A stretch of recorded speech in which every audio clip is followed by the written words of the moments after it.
Hey everybody, it is Sierra Janelle and I am back with another video. You guys seem to like my business oriented videos, so I think I'm going to stick with that. Today I'm going to be talking about 10 easy things that you can implement right now to start a business. Any industry that you are in, these 10 things are going to help you out in starting your own business. Okay, it's 2021. We are all about the coin. We are where the money resides. So let's hop right in.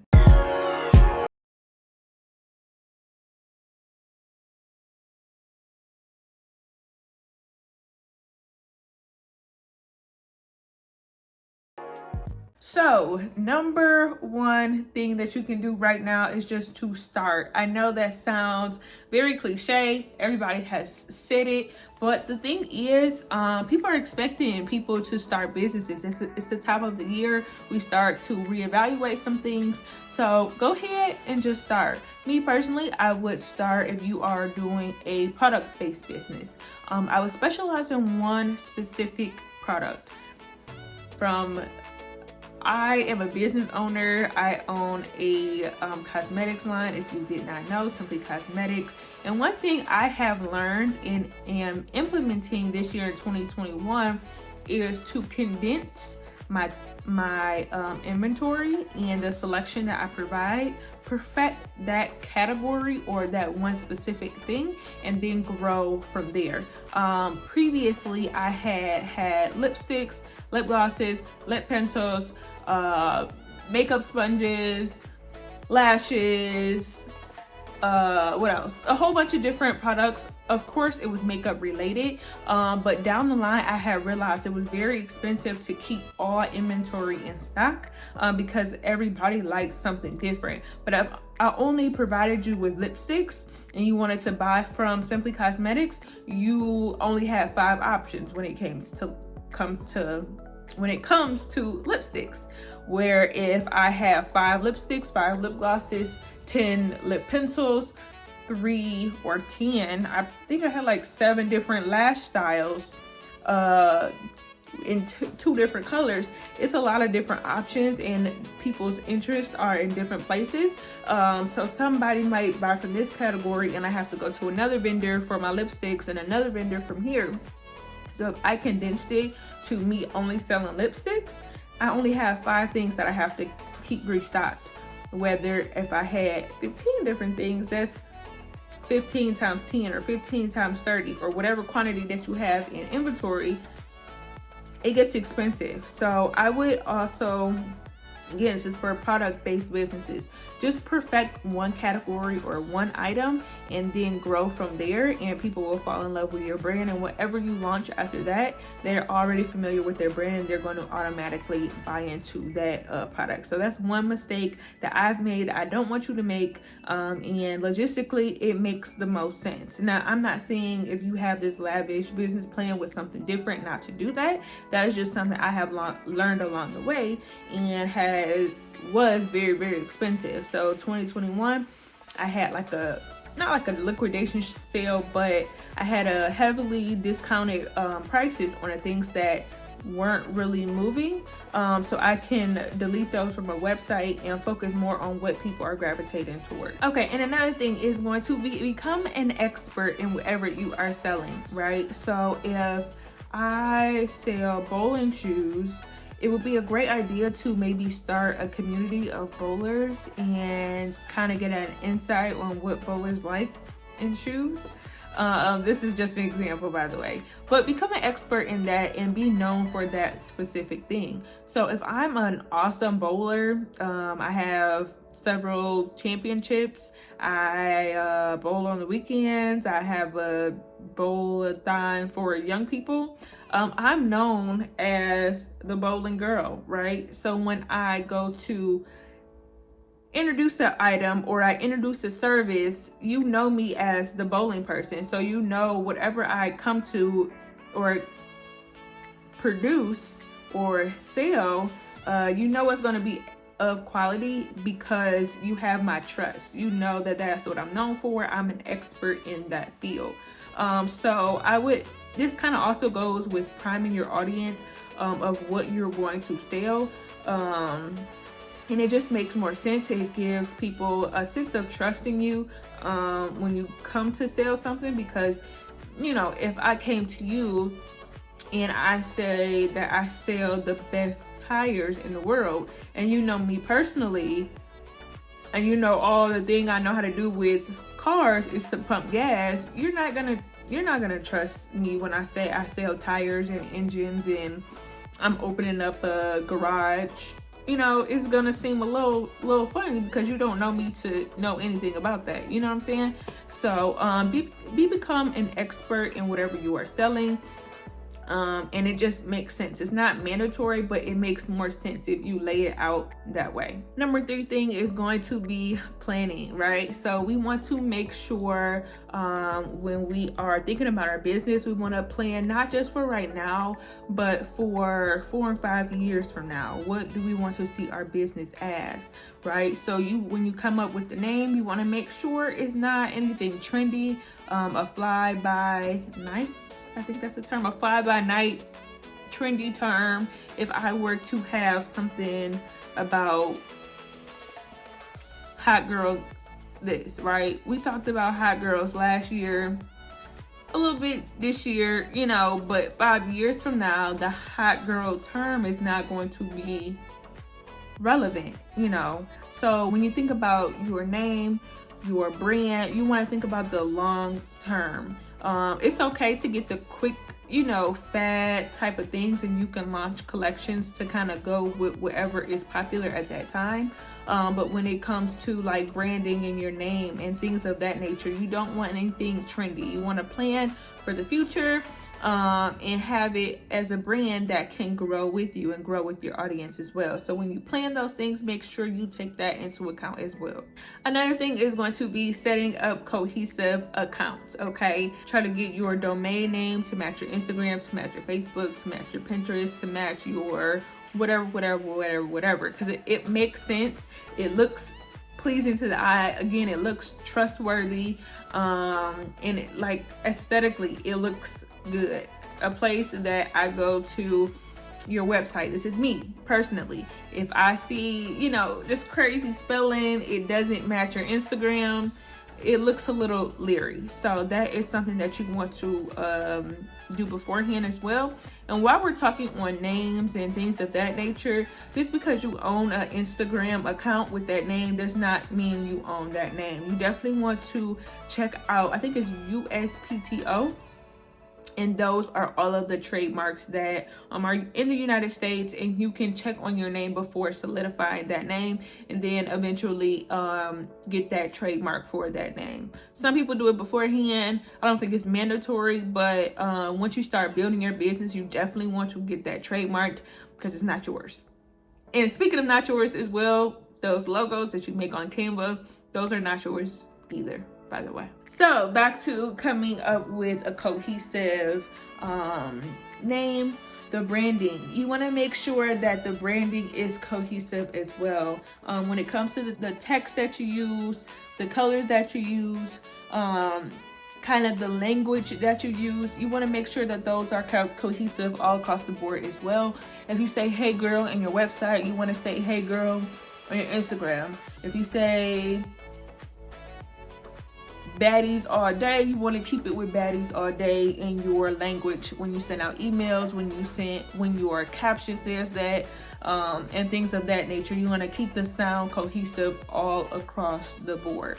So that goes with the text that you use, the font that you use, the color scheme that you use, and the language that you use as well. You want to keep those cohesive as well. So now we're going to talk about legalization. You want to make sure your business is in good standing legally, okay? So setting up your business entity, whether that be a LLC, a sole proprietorship, a corporation, whatever the case may be, you want to make sure you speak with an accountant or a CPA to set up the best business entity for your needs, as well as making sure when you file taxes, you get the best advice for your situation, the amount of revenue you have, whatever the case may be. Speak with an accountant, speak with the lawyer, speak with the CPA. Make sure that it makes sense, whatever business entity that you end up choosing. Okay, so not only do you want to set up that business entity, you want to make sure that your logos and your brand name is trademarked. Again, I mentioned before, the logos that you make on Canva, if you look in their policy that that you sign, it's going to say that ultimately it's theirs. It doesn't matter if you have the paid program of Canva, it's still there. So you do want to make sure you get all of your things trademarked and copywritten based on the things that you produce. Of course, like I said, it's going to be different between products and service based, but all in all, you want to make sure your things are in order. You also want to get your EIN number, your tax identification number. Some states also require you to have a business license. So you want to make sure that all of your things are in a row in case anything happens, that you are covered. Again, depending on your business, you may need business insurance as well. You want to look into that, especially if you provide a service. I know when it comes to like hair, makeup, skiing, whatever that is. So you want to make sure that you are covered when, just in case something does happen. Speaking on the legal front as well, I know a lot of people are applying for PPP and EIDL. If your stuff isn't in order this time around, they're not going to be as lenient, as last time, because a lot of y'all got money and y'all ain't got no business. You know what I'm saying? So make sure your things are in order by starting off on the right foot when it comes to applying for grants, applying for loans, applying for programs such as the PPP and the EIDL. You want to make sure that your stuff is in order. The little $10,000 little thing y'all had going on last time is not happening this time around, right? So you want to make sure the legitimate businesses are getting the money that they are entitled to, and by doing that, you want to make sure that your business is in order. The things that you have are in order. Your asset statements, like I spoke before, are in order. Your tax returns make sense. I am an underwriter, so we see the craziest things when people, give us profit and loss, and it just doesn't make sense with the asset statement. So you want to make sure that your stuff makes sense and you're doing it the right way, the proper way. If you need help, speak with that accountant, speak with that CPA, and they will have you covered. So next is getting funding or funding your business. There are a lot of different ways to go about this, especially now. Maybe not now, but I know in the beginning of COVID, there were a lot of corporations that were giving money to small businesses, specifically like, women or people of color. I don't know where they are now. It's like, did y'all really, want to support small businesses, or did you do it because of the time that we were in? Because some of the small businesses that struggled then continue to struggle now. So if you were on that grant bandwagon, please let me know what grants you were able to get. I would definitely like to know for personal reasons and for to share in the future. But you have to definitely look for grants. Grants are out there. I have personally received a couple of grants. So grants is one way. Of course, most of us will get money from ourselves or family. My family didn't give me any money, but maybe your family is gracious enough to do that for you. Me personally, I use a portion of my paycheck and invest into my business. All the money that I get from my business, I invest it back into my business until I see a large enough return where I can take profit. Push come to shove, if I need to get something, I don't, for some reason, don't have it, which is very rarely. Not saying because I'm rich, just because I have other things that I can pull from, as such as credit cards or personal cash that I keep on hand. But if push come to shove, at the end of the day, it is my business. But I mostly never touch my business account, because to me, I feel like Simply Cosmetics hasn't got to the point where I can pay myself yet. So once I see the return or the profit margin that I want to see, I will start paying myself. But we haven't got there yet. So yeah, there's a lot of different ways you can crowdfund. You can do pitch competitions. You can get investors in your business. You can join things like Kickstarter, things of that nature. Some people sell a portion of their business. So if I were to ask you, like, if you loan me X, Y, and Z, you could have 1% of my business or 0.5% of my business. I wouldn't go more than 2 or 3%. That's me personally, but you know, some people really need large amounts of money to get their business started, so people will sell a portion of their business. Next is going to be promotion. This is kind of a fun part too. Again, this will differ if you have a service-based business versus a product-based business. Service-based business, you can use things such as Groupon or Yelp or Google for Business. Product-based businesses can use things such as Instagram ads, Facebook ads, influencer marketing. So there is a lot of different ways that you can promote service-based businesses and product-based businesses as well. After all those steps are complete, you have figured out what your target market is in the promotional stage. You have, you know, solidified your business. You are ready to push it out there. You're going to have a launch. This is going to probably be the best feeling ever, because the hard work that you've just done paid off. Whether that is in an in-person launch, now we're doing virtual launches, wherever that is, you want to go ahead and put all your resources into that launch.